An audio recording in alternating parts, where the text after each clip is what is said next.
ایک دفعہ کا ذکر ہے کہ ایک گھنے جنگل میں ایک سمجھدار چڑیا اور ایک نادان بندر رہتے تھے۔ چڑیا کی محنت اور بندر کی لاپرواہی کہانی کا آغاز ایک خوبصورت اور پرسکون جنگل سے ہوتا ہے۔ یہاں ایک بڑا گل مہر کا درخت ہے جس پر سرخ پھول کھلے ہیں۔ چڑیا بہت محنتی ہے۔ وہ جانتی ہے کہ موسم ہمیشہ ایک جیسا نہیں رہتا۔ وہ مستقبل کے لیے پہلے سے تیاری کر رہی ہے۔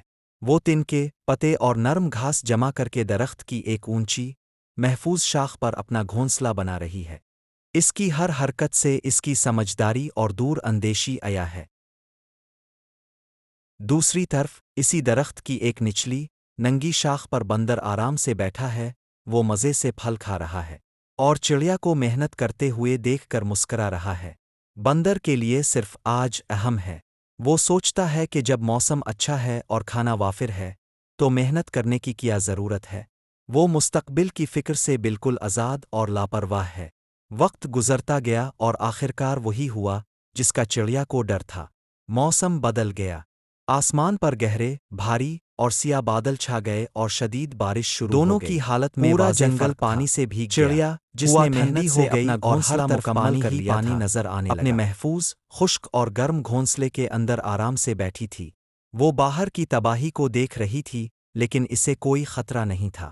اس کی عقل مندی اور دور اندیشی نے اسے بچا لیا تھا، جبکہ بندر اب بری طرح مصیبت میں تھا۔ اس کے پاس رہنے کے لیے کوئی جگہ نہیں تھی۔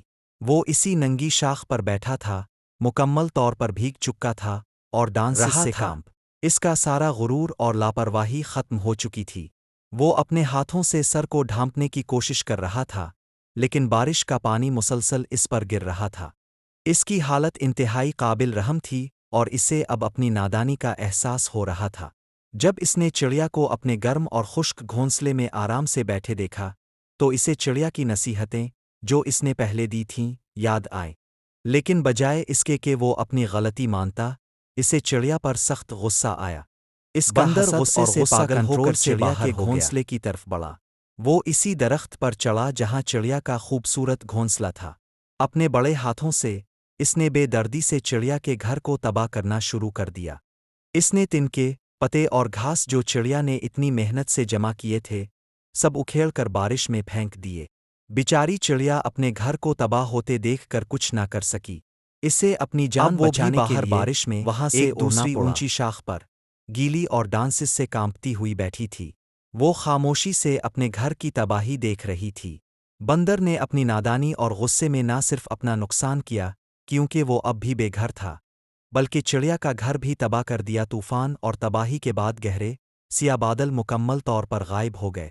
آسمان صاف تھا اور سورج کی سنہری نرم شعائیں پورے جنگل پر بیچاری چڑیا مایوس بارش سے دھلی ہوئی وہ محنتی اور عقل مند تھی۔ وہ ایک بار پھر اسی درخت کی ایک مضبوط شاخ پر بیٹھ کر اپنا نیا گھونسلہ بنانے میں مصروف تھی۔ وہ تنکے اور پتے جمع کر رہی تھی، اس کا عزم محکم تھا۔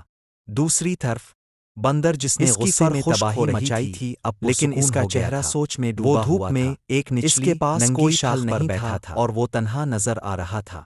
وہ خاموشی سے چڑیا کو دوبارہ محنت کرتے ہوئے دیکھ رہا تھا۔ اس کے چہرے پر پچھتاوا اور سوچ تھی، جیسے اسے احساس ہو رہا ہو کہ غصہ اور نادانی کا انجام ہمیشہ برا ہوتا ہے، جبکہ عقل مندی اور محنت